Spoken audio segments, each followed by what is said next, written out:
लावणं किंवा वेळ देणं हे आपल्यासारख्या लोकांचं खूप म्हणजे काय म्हणतो मोलाचा वाटा ठरतो किंवा एक योगदान जे आपण देऊ शकतो. कारण आपण जास्त वेळ देऊ शकत नाही, पण जर चांगल्या कामासाठी काही दान देऊ शकतो किंवा वेळ देऊ शकतो. पण इथे विद्यार्थी आम्ही जे बोलतो त्यांचा जर आदर्श घेतला तर आपले हे जे लहान मुलं आहेत त्यांच्यावर चांगले संस्कार होतील, एक चांगला समाज आपल्याला घडवता येईल. डोनारीकर आणि त्यांची टीम जे काही बीड शहरामध्ये आणि आजूबाजू शहरामध्ये काम करत आहेत, मला त्यांचं खूप काम आवडतं आणि ते ऑनेस्टली काम करतात. जे काही करतात ते सगळं एकदम व्यवस्थित आणि सगळ्याला सांगून सगळ्यांचं सहभाग सगळ्यांना बोलून त्यामध्ये सहभाग करायला लावतात आणि ती जी धम्म चळवळ आहे ते पुढं घेऊन जाण्याचं काम ते उदगीर शहरामध्ये खूप जोमाने करत आहेत. उदगीर शहरच नाही तर आजूबाजू जे खेडेपाडे आहेत त्यांनी जे आता 2 वर्ष मला वाटतं झालं धम्मगोष्ठी 4 वर्ष झाले ते चालू केलेले आहेत. ते इतके लोक ते कार्यक्रमामुळे प्रेरित झालेले आहेत. त्यांनी स्वतः त्यांच्या गावामध्ये जाऊन धम्माची चळवळ चालू केलेली आहे. तर हे सगळे जे लोक काम करत आहेत एक चांगला समाज घडवण्यासाठी, सुज्ञान समाज किंवा विचारवंत असं तुम्हाला एक प्रेरणा देण्यासाठी की आपला समाज चांगला झाला पाहिजे, वैचारिकदृष्ट्या ते सक्षम झाले पाहिजे. ही जी धम्म चळवळ आपण चालू केलेली आहे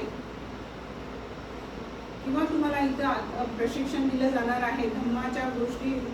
आणि फार वर्षापूर्वी गौतम बुद्धांनी आपल्याला हा मार्ग दिलेला आहे. हा मार्ग वैज्ञानिक मार्ग असं सांगितलं जातं, जेणेकरून की आपण आपल्या आयुष्यामध्ये जे काही करणार आहोत किंवा जे आपल्याला करायचं आहे ते कसं करायचं आहे, आपले आयुष्य जर घडवायचं असेल तर कसं घडवायचं आहे, हे सगळ्या गोष्टी बुद्ध आणि त्या धम्म ह्या ग्रंथामध्ये बाबासाहेब आंबेडकरांनी नमूद करून ठेवलेलं आहे. ह्या सगळ्या गोष्टी तुम्हाला इथं ऐकायला भेटणार आहे. चांगले चांगले विचारवंत चांगले लोक तुम्हाला भेटणार आहे. त्याच्यातून तुम्हाला प्रेरणा घ्यायची आहे आणि आपलं स्वतःचं आयुष्य घडवून घ्यायचं आहे. त्याच्यासाठीच हा सगळा खटाटोप केलेला आहे सगळ्यांनी. कारण कसं आहे, आपला समाज जेव्हा आपण वस्त्यामध्ये बघतो किंवा 14 एप्रिलला आपण बघतो, खूप असं काय म्हणतात विखुरल्यासारखं झालेलं आहे. जेव्हा आपल्या समाजाचं आपण एक व्हॅल्युएशन दाखवतो किंवा निवडणुकीमध्ये जर आपण बघितलं तर त्याचं व्हॅल्युएशन 0 दाखवतो की आपल्याला कुठलीही गिनती करत नाहीत आपल्या ह्याच्यामध्ये. किंवा जेव्हा आपण ह्याचं कॉम्प्रोमाइज काय करायचं असेल किंवा तर आपल्याला तेवढी व्हॅल्यू दिली जात नाही. पण ही व्हॅल्यू आपल्याला क्रिएट करावं लागेल. आपल्याला तेवढं ताकदीचं माणूस आपल्याला बनावं लागेल आणि त्याची सुरुवात लहानपणापासून झाली पाहिजे. हे जे धम्म संस्कार दिले आपल्याला 5 गोष्टी पंचशीलामध्ये सांगितलेल्या आहेत. फार साध्या गोष्टी आहेत, पण हे जर तुम्ही आत्मसात केला तर तुमचं आयुष्य अमूल्य बदल होणार आहे तुमच्या आयुष्यामध्ये. कारण फक्त चोरी करू नका हेच म्हणजे त्याच्यामध्ये सांगितलेलं नाही. म्हणजे फक्त चोरी करू नका हे न केल्यामुळे काय होईल तुमच्या आयुष्यामध्ये, किंवा व्यभिचार करायचा नाही, खोटं बोलायचं नाही. ह्या ज्या साध्या साध्या गोष्टी आहेत, पण ह्यामुळे तुमचं एक कॅरेक्टर बिल्ड होतं. तुम्ही जे पुढे जाणार आहे, तुम्ही सहज असं खोटं बोलून जाता किंवा असं काहीतरी उचलून घेता, काही पण सहजच आहे ते, कोणी पण करतात असं. पण हे जर न केल्यामुळे तुमची जी एक ऑनेस्टी, एक ट्रस्ट तुमच्यावर डेव्हलप होतं. हे करणं खूप महत्त्वाचं आहे.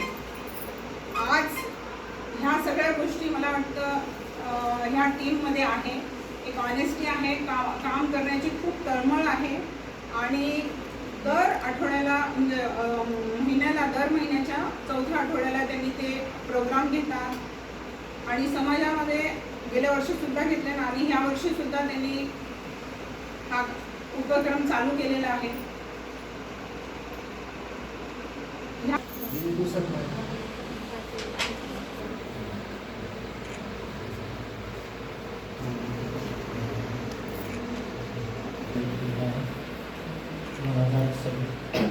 पासून आपण सुरुवात केली आहे. 2025ला सुद्धा जवळपास मला वाटतं 28 विद्यार्थी, मुलंच होती, विद्यार्थीच होती त्यावेळेस. त्याला सहभाग होता आणि चांगल्या पद्धतीने बरीचशी मुलं मागच्या वर्षीचे आहेत या शिबिरामध्ये. चांगले यशस्वी शिबिर ते संपन्न झालं होतं आणि आज 27 प्रेझेंट आहे आणि खरं तर आम्ही संख्या वाढायला लागली म्हणून कमी केली, कारण का आम्हाला टार्गेट होतं इथं बसण्याची व्यवस्था आहे म्हणून 30च्या मध्येच ठेवायचं.